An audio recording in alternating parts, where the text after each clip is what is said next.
There we go. Oh, There we go. okay. Recording in progress. Where's a good place to start then? Was there a question that you felt like was a starter? I Or feel like, I just kind of tackled it in chronological order. However, yeah, there was one, to be fair, that I couldn't come up with anything for. that's Yeah. fine. Let's just start from the top then. So I'm here with the very lovely Rach Horner, writer of Gentle Things. What an honor it is to speak to you. Don't you look lovely? um, so, Rach, actually, do you want to just give us a little spiel, if you have one, about the play itself and Oh, what's it about?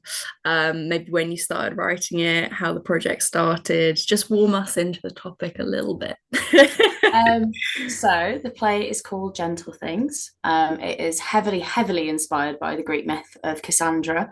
Um, I've always been obsessed with Greek myths. I studied classics at college, and I was always way more interested in the women within Greek myth. I Mm. was always reading about like Odysseus and the rest of them, like a bunch of men doing the hero's journey. And I found that a lot of the women were tragic characters, and Mm. then realized that these tragic characters were predominantly told by men. And I thought it'd be really interesting for a different gender to tackle it this time around. Mm. So Gentle Things follows the story of Cassandra, who we've called Cass, um, just before the Trojan War begins. It tackles their childhood with their twin brother. Um, it tackles when they were chosen by the gods for something greater, and then it leads up to their meeting with Apollo, and it's their meeting with Apollo that the major myth it like centers around. Mm. So it's kind of the run up to that and how they feel afterwards as well. Mm. And there's a lot of poetry and chanting and movement and good vibes. It's the myth of Cassandra, but with good vibes, Yeah, basically. yeah, yeah, yeah. No, it feels a very musical, even though there's maybe not explicitly any musical numbers in there or whatever. It feels a very musical play, I think. So Yeah. that's why, I because wish there was musical numbers in it yeah. now. I need to rewrite Hello, here he comes. it. When did you start writing for performance, and why did you begin writing for live performance, particularly? Cool. Um, so I started writing prose when I was really, really young. I was that really annoying kid in like creative writing exams who would use up all their spare paper and then like Yeah. slam their pencil down and be like, "Can I have some more, please?" Just like flexing on my classmates. Um, and then I grew up a little bit, um, and I really got into musical theatre. Weirdly enough, Mm. just became absolutely obsessed with it. And then I really wanted to become like an all singing, all dancing, like musical sensation. And then I realized that that might not work out because I'm a bit too nervous for that. Um, so when I was in college, the kind of turning point for me was I was Olivia in 12th Night, Mm. and I went up on stage, and there was a scene with where she talks to Malvolio, and like Malvolio thinks that Olivia fancies her, like a big comedic moment, and I completely forgot all my lines. Like the stage fright just got to me, and the guy playing Malvolio like improved Macbeth Oh, and got us out of the scene. And I remember looking wow. thinking, I will never be able to do that. Yeah, that's an incredible knowledge of Shakespeare, just to be like Macbeth. Honestly, just pull it out. Yeah. Um, yeah, but I still really wanted to do theatre. And then it just kind of naturally happened that my love of writing and my love of theatre kind of came together. And I was like, script writing, amazing. Mm. So I started writing properly when I got to university. Um, and it's just kind of been rolling ever since. Mm.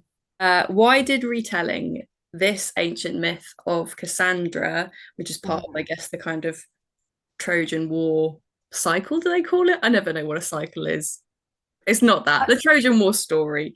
Um, Sure. why did that particular story appeal to you as a story that might be relevant for audiences now, or just relevant to you, or What sort of Yeah. clicked and sparked for you in that story? Yeah. Um, I think the main thing that caught my attention the first time when I sat down with this idea and sat down with the story was how the tragedy of Kassandra is that they're not believed. Like they Mm, go through such horrible things and no one believes them. Um, and I think it made me think a lot about like the Me Too movement. And I just thought it was really relevant, I think, for this character now to be able to tell their story and to invite an audience to believe them for mm. like Yeah, maybe the yeah. first time in this character's life. I thought there was Mhm. something really beautiful about that. Um, and also, again, like it's a story that's been predominantly told by men to the best of my knowledge. And I think it's really important that this story is reclaimed with perhaps a more like genderqueer or feminine energy. And by Mm, doing that, I think there's new nuances that haven't really been touched upon before, like mm. looking into Cass's family life rather than just, and like the moments of joy in their life rather Yeah. than just the awful things that happen and then oh, there's a war, you know? I think Mhm. I just really wanted to do them justice. Yeah. We're in this really interesting place in history, I think, in the play.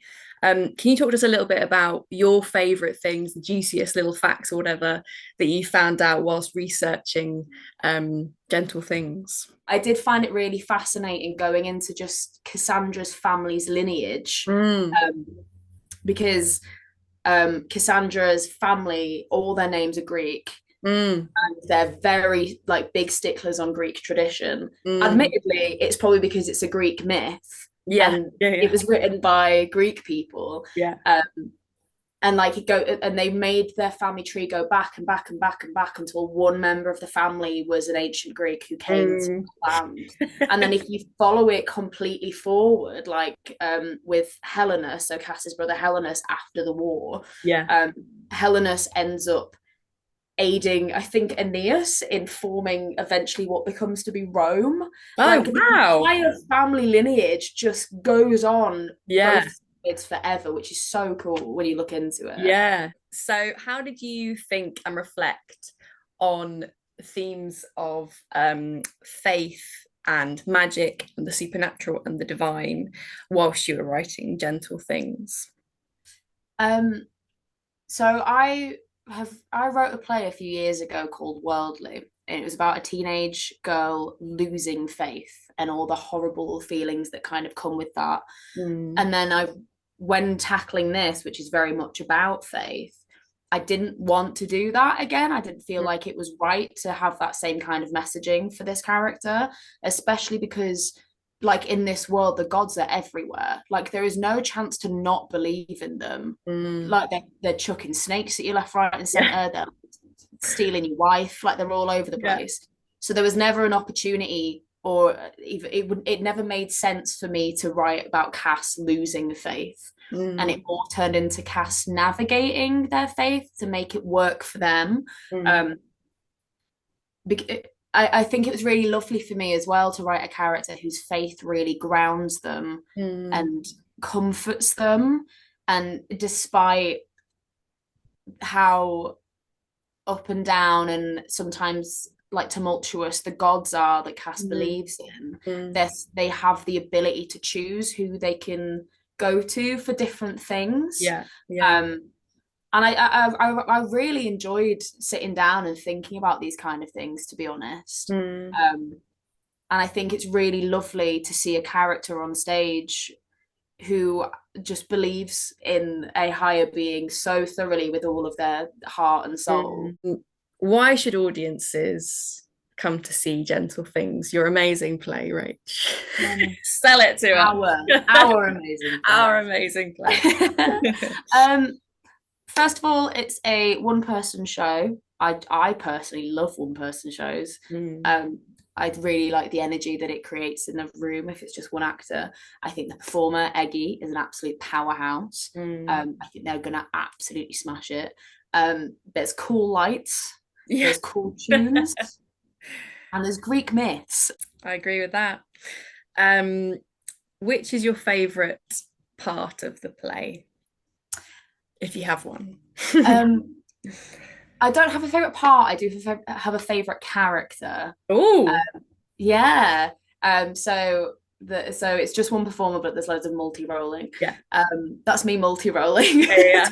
Ta-da, ta-da. Musical theatre. Yeah, yeah, There's a elderly woman in the play. this is my favorite character. Oh, really? Yeah, Amazing. yeah, She's always got something to say. yeah, She always has an opinion.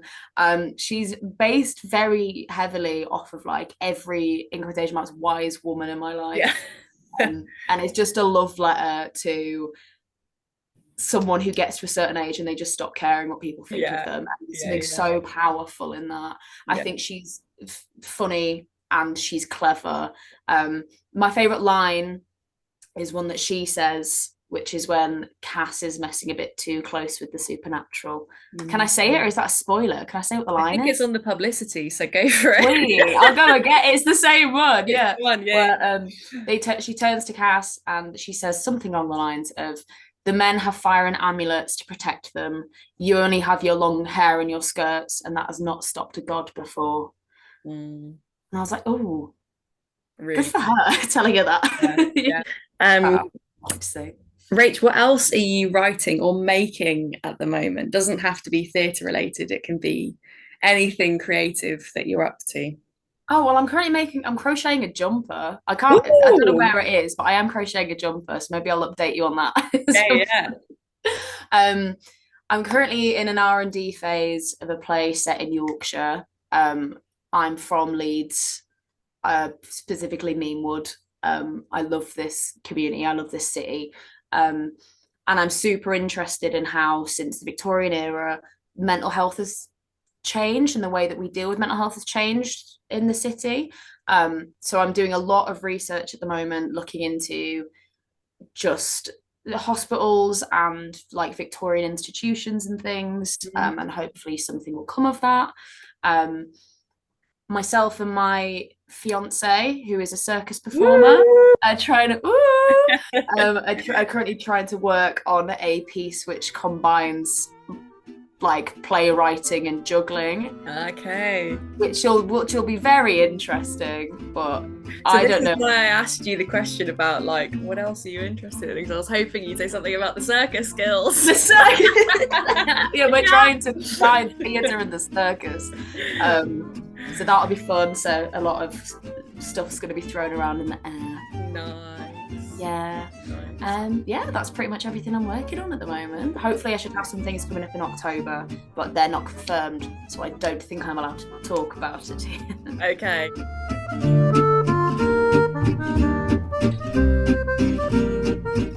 Cool. Well, Right, I think this just carries on recording now until the end of the meeting. Oh, stop recording.